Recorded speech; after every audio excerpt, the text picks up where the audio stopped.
welcome to the Everything But Football show, where we get together some of the most popular footballers in the world and talk to them about anything but football.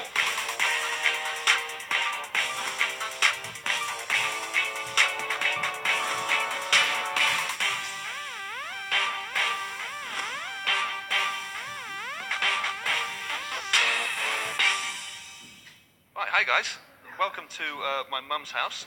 You can talk about whatever you want to talk about today. Nothing's off limits. There's only one rule, though, and that is that you cannot mention the F word. Okay, the F word being football. I'll save you there. Okay. So, Chris, tell me about your first game for United. My first proper game. Like, what did I just say about talking about football? Chris, you failed at the first hurdle, mate. You've got to stay sharp. Stay sharp, all right? That was just a practice round. Yeah, all right. I'll forgive you this time, but be on the ball, boys. This is it. Now then, today I'll be getting answers to the questions that really matter. In a little game, we'll be calling Fansers. Last week, I hit the streets of Manchester and I asked United fans a series of questions about everything to do with you guys as people.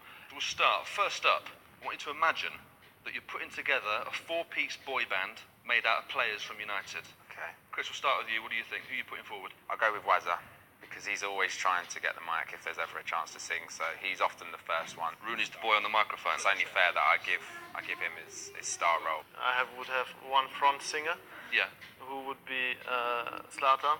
I would makes put sense. three dancers around him. Three dancers? Yeah. Okay. Eric Bailly, Paul Pogba, and Jesse Lingard. You're a bit of a dancer as well, aren't you? So you can... A little bit, but I'm shy, you know. When it comes to the big stage, then I'm shy. You could get rid of Eric and put Tim in. Let's see what the fans think. I know who could be in a boy band. Who's that? Pogba. Paul Pogba. Pogba, definitely. Pogba and Lingard, because they're good at dancing. Lingard. Lingard. Zlatan. Rooney. Spot on. Rooney, and then we'll put the gear in as well. Yeah. Safe pair of hands. That's it. Very noticeable, none of you guys were mentioned in any of their answers. I'm happy just to buy the tickets and watch them. You're going to buy tickets, they're not going to give you freebies. No. Full price for smaller. No, I think Wazza will be a bit stingy and make me pay. Right, next up. Who is the most likely to cry during a romantic comedy? Maybe Daly. Under. Oh, You think Ander Herrera would be the one, would he? Yeah. I always he's an find emotional guy. He's emotional. Who's a romantic guy? You're a romantic guy, Chris. I saw on Twitter that you proposed to your girlfriend. Yeah, we was on holiday in Bali, and we was on a boat for the day. In the evening, we stopped off on a little beach, and then they sort of set up a nice barbecue there. Nice. And then, got down on one knee and... She couldn't say no, huh? You might be a tough centre-back, mate, but I see right through that. So let's see what the fans think of who's got a sensitive side. Oh, Ashley Young. Fosu. Mensah, yeah. Well, I think he was. I think Schweinsteiger. Ashley Young. Rashford. Rashford. Looks like a baby in there. So funny. Ashley Young. Crybaby. It's got to be Ashley Young. Spot on. It's true. I can't wait to tell Youngie later. So it turns out then that fans seem to think that Chris and Bastian, that you're the macho guys. It's okay. Timothy, if you're going to pick one of these two to win in an arm wrestle, Oh, who's your money on? I would go for... No, Don't serious. underestimate the Germans. Oh, yeah, that's what I would... Exactly. Don't Don't underestimate. I go for Basti because German have a certain mentality. Chris has got boxing experience. Not boxing, judo.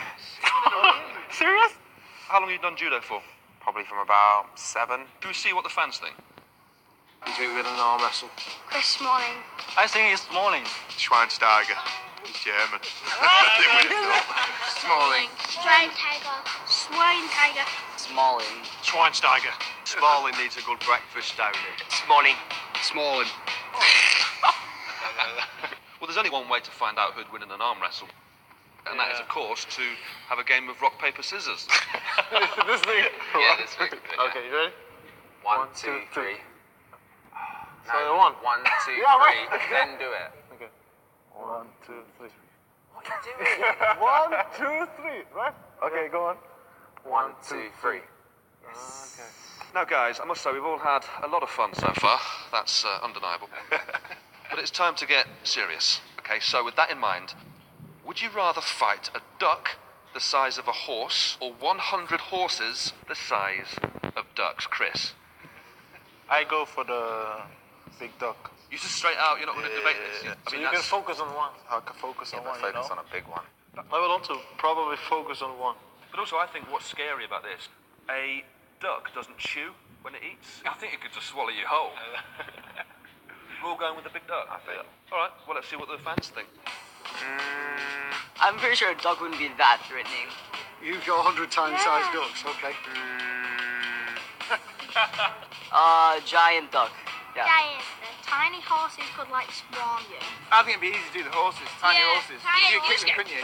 Well, there you have it, guys. I mean, the fans have gone the opposite way. They've gone with the 100 tiny horses. I think that's insane. Yeah, I don't think that's a smart decision. No, not at all. On that weird note, that's the end of the show. I think we've learnt a lot today. Would you agree? I think we have. I mean, nothing to do with football. You just use the F word.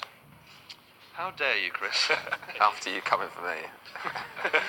Thank you very much, guys, for taking part. Until next time, for you guys at home,